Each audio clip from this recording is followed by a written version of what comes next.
Hello friends, welcome to our another video. हम कर रहे हैं क्लास 8 अंडरस्टैंडिंग क्वाड्रिलेटरल का एक्सरसाइज 3.3, जो कि क्वेश्चन है हमारा। पहला क्वेश्चन है, given a parallelogram A B C D, complete each statement along with the definition और प्रॉपर्टी यूज। ठीक है, तो आपको जैसे कि राइट साइड में क्वेश्चन दिख रहा होगा, तो उसी को हम सॉल्व करने जा रहे हैं। जो भी बच्चा इस चैनल पे पहली बार विजिट कर रहा है, प्लीज चैनल को सब्सक्राइब करें, अपने दोस्तों के साथ शेयर करें और वीडियो को लाइक करें। ठीक है, तो देखिए इसमें क्वेश्चन क्या है।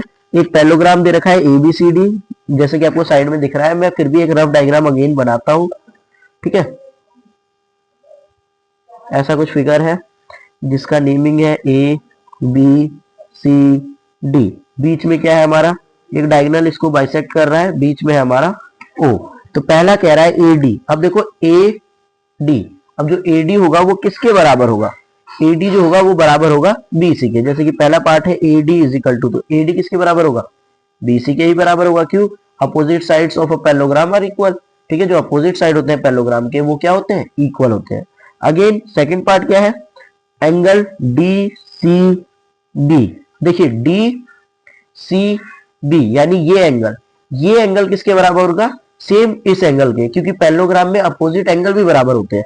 ये बराबर हो जाएगा एंगल BAD के। ठीक हो गया। इसका थर्ड पार्ट कह रहा है OC। अब देखिए क्या है OC क्या है? डायगोनल का आधा पार्ट है, एक डायगोनल है AC, उसका हाफ पार्ट है OC। तो याद रखना, जो डायगोनल होते हैं ना, वो अपने एक डायगोनल दूसरे डायगोनल को आधा आधा बाइसेक्ट करता है, यानी कि ये जितने लेंथ का होगा उतने ही लेंथ का ये होगा। यानी OC किसके बराबर है? OA के बराबर है। ठीक है, अगेन आपको फोर्थ पार्ट कह रहा है measurement of angle DAB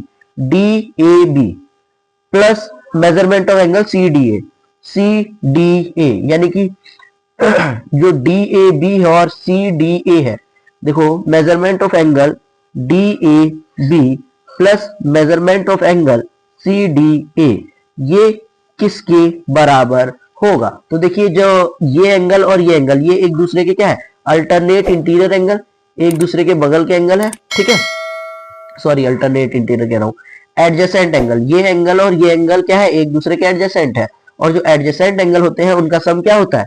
180 degree. तो इनका सम हो जाएगा 180 डिग्री। ठीक है, चलिए करते हैं नेक्स्ट पार्ट, क्वेश्चन नंबर 2 की ओर बढ़ते हैं। तो जैसा कि आपको सेकंड पार्ट दिख रहा होगा, जिसमें कह रहा है consider the following parallelogram, find the value of the unknown x y z. तो इसमें बेसिकली बहुत सारे फिगर्स हैं। जैसे मैं पहला फिगर दोबारा से ड्रॉ कर देता हूँ राइट साइड में, जैसे कि मैंने बताया क्वेश्चन दिख रहा होगा। ठीक है, अगर आपको वीडियो समझ में आ रहा है तो प्लीज वीडियो को लाइक करें, चैनल को सब्सक्राइब करें और अपने दोस्तों के साथ शेयर करना ना भूलें। ठीक है, तो इसमें हमारा एक ABCD पैरेललोग्राम है, जिसमें से ये वाई एंगल है, ये जेड एंगल है, ये आपका 100 दे रखा है, और ये आपको दे रखा है एक्स। ठीक है, तो इसको देखिए बेसिकली कैसे करेंगे। जो angle y is equal to 100 degree, क्यों? Opposite angle. ठीक है, अपोजिट एंगल ऑफ पैरेललोग्राम। ठीक है, डबल लाइन खींच के GM लिखते हैं, उसको हम पैरेललोग्राम पढ़ते हैं, अगर आपको समझ में नहीं आया, पैरेलल का साइन है ये। ठीक है, तो एंगल y जो है वो भी 100 हो जाएगा। अब देखिए angle z plus 100 degree is equal to 180 degree, यानी ये एंगल और ये एंगल मिला के 180 होता है। अभी हमने पिछला क्वेश्चन किया था कौन सी प्रॉपर्टी से? एडजेसेंट एंगल से। ठीक है, तो एडजेसेंट एंगल, तो अब मैं अगर एंगल z निकालना चाहूँ तो वो क्या हो जाएगा? 180 माइनस 100, यानी कि ये कितना आ गया? 80 डिग्री। सेम एंगल z जो है वो बराबर होगा एंगल x के, यानी कि वो भी होगा 80 डिग्री। किस प्रॉपर्टी से? Opposite angle. ठीक है, opposite angle of parallelogram. Clear हो रहा होगा आपको, डाउट तो नहीं आ रहा होगा। चलिए करते हैं इसका सेकंड पार्ट। तो सेकंड पार्ट ऐसा है कुछ, ये फिगर है आपका। तो इसमें देखिए इसको कैसे करेंगे।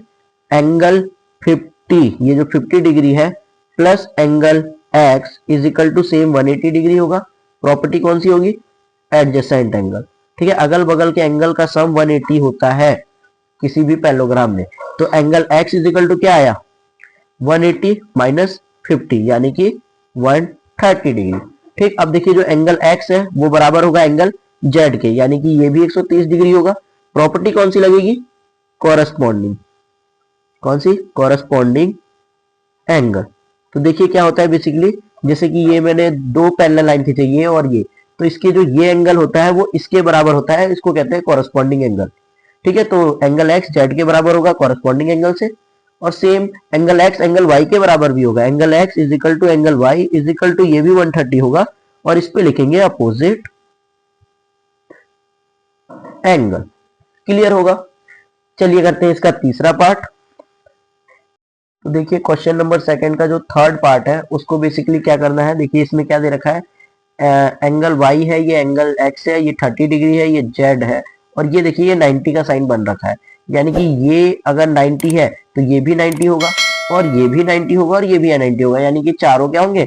90 एंगल के होंगे। ठीक है, ऐसा दे रखा है तो मान रहे हैं हम, तो angle x is equal to क्या हो जाएगा? वो भी 90 डिग्री हो जाएगा। कौन सी प्रॉपर्टी से? Opposite angle. ठीक है, तो यहां हम लिख देते हैं angle x is equal to 90, और हमें पता है कि angle x plus angle y plus 30 degree is equal to 180 degree. Property कौन सी लगेगी? Sum of all angle of triangle.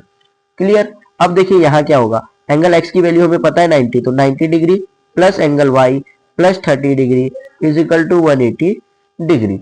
तो angle y is equal to क्या हो जाएगा? 180, और ये 90 और 30 कितना हो गया? 120, तो 120 इधर आके क्या हो जाएगा? माइनस 120, यानी कि 60 डिग्री। तो angle y is equal to कितना आया? 60 आ गया। ठीक, अब देखिए angle y is equal to angle z, तो एंगल y जो है वो एंगल z के बराबर है, और प्रॉपर्टी कौन सी लगेगी? Alternate interior angle. क्या लिखेंगे? Alternate interior angle. ठीक है, इसका मतलब क्या हो गया, ये एंगल y एंगल z के बराबर है, यानी इसकी भी वैल्यू क्या होगी? 60 डिग्री होगी। ठीक है, चलिए करते हैं इसका सेकंड क्वेश्चन का लास्ट पार्ट। तो देखिए सेकंड क्वेश्चन का सेकंड लास्ट पार्ट है, जिसमें आपका फिगर दे रखा है, ये एंगल y एंगल x 80 और ये z। ठीक है, आपको साइड में क्वेश्चन भी दिख रहा होगा। तो बेसिकली देखिए जो एंगल z होगा वो भी 80 डिग्री हो जाएगा। प्रॉपर्टी कौन सी लगेगी? Corresponding angle. ठीक है, अभी मैंने बताया था कॉरस्पॉन्डिंग एंगल क्या होता है। अब देखिए angle x plus 80 degree is equal to 180 degree हो जाएगा, है ना? कौन सा? Adjacent angle. ठीक, और उसके बाद angle x is equal to क्या आ गया? 180 माइनस 80, यानी कि 100 डिग्री। ठीक, ये प्लस का इधर जाके माइनस हो रहा है, जिसको बेसिक नहीं पता उसको बता दो। ठीक, अब एंगल x जो है वो 100 आ गया, और angle x plus angle y जो होता है वो भी 180 ही होगा। या तो आप ये इक्वेशन बनाओगे, या फिर आपको पता है angle y is equal to 80 degree direct लिख दोगे और बता दोगे अपोजिट एंगल। ठीक है, अपोजिट एंगल, तो अपोजिट एंगल से भी ये क्या हो गया?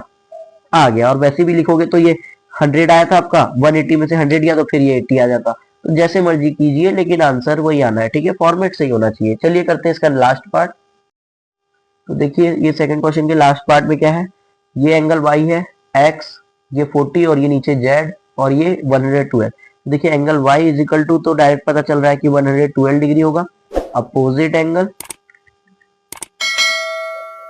ठीक है, और जो हमारा एंगल देखो, एंगल z प्लस 40 डिग्री, यानी ये और ये मिला के प्लस 112 यानी 112 डिग्री मिला के, ये सब मिला के कितना होगा?